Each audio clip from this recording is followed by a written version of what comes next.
everybody, this is Mr. Second Passport. Today we're going to cover how much it costs to have a maid in South America, but particularly where I live in Ecuador, right? It's a big bonus to living down here.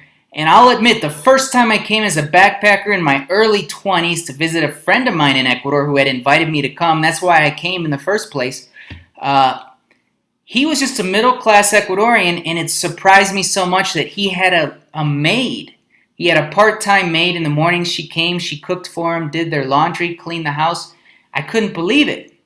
Only rich people have maids in the States, right? So, but that's obviously a huge bonus to living down here. So you can get a part-time or full-time maid, even live-ins if that's what you need. So anyway, how much would it cost to get a maid here in Ecuador? And how much do Ecuadorians really pay? Not maybe what your gringo friend pays, but how much do Ecuadorians really pay these maids, right? Is something interesting that we should mention today. So there's some things you got to know. It's not as easy as, oh, you should pay him this much, right? If you bring them continually, right? Say the same days every week, the same amount of time every week, then technically you cannot just pay them by the day, and you have to affiliate them to the Social Security system here, even as just a part-time employee, right? Or you could let them go or stop calling them, and they could come back and sue you for back pay, saying that you owe them now a liquidation payment, which is something you got to pay when you let people go here, whether they quit or get fired. The amounts vary depending on how much time and how much they've made with you and their monthly salary. But that's the situation down here if you hire someone continually part-time or full-time. Now, the full-time salary for a full-time maid, 8 hours a day, 5 days a week, 40 hours a week down here, most people pay for a maid minimum wage, which is about $420 or so a month. But you also have to affiliate them to the Social Security, which means you have to pay about another $70 out of your pocket, and you can discount to the employee about $20 or so out of their salary, and then the total of about $90 you pay deposit each month to their Social Security system. And twice a year, you have to keep in mind, if you affiliate someone, you have to pay them basically a double salary in August and December, right? And after one full year of service, you have to pay them a 15th salary each year, basically. But that monthly salary is split up amongst the 12 months and paid to them equally over the 12 months.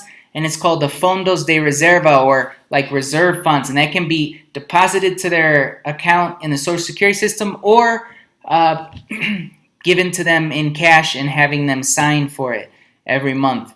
So that's kind of the situation if you have to affiliate someone. Now, what if you just brought them on like by the day? Well, you could do that, but I suggest not bringing them like the same days every week, mixing it up, calling them, keeping them on call, right? And if you want to be extra safe, have them give you a factura, or one of their official receipts here with their tax ID number on it, and have them charge you sales tax, right, for the service rendered. And that way it's just contract work, right? And so you don't have to worry about liquidating them or affiliating them or paying anything to them for the Social Security system.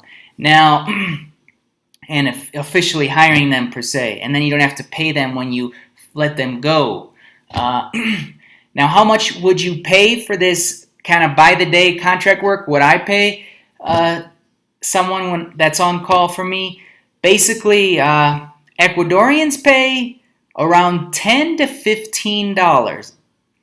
$10 for like a 4 or 5 hour half-day shift, $15 for like a full 8-hour shift that's on call, right? Now, I think that's a little cheap. If you pay them just a little more, say $20, they will they will love you and they will stay with you, and you won't be having to change people out every couple months or so, right? When they just kind of disappear on you. But you can find someone that works well and that will stay with you a long time if you just go up a little bit more than what the average rate is here, what Ecuadorians pay.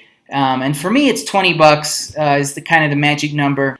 So that kind of answers your question. If you're just hiring someone occasionally, right, to clean the house, maybe do laundry, dishes, cook for you occasionally, like, once or twice a week, 3 times a week, but not the same days, right, for it to still be just contract work.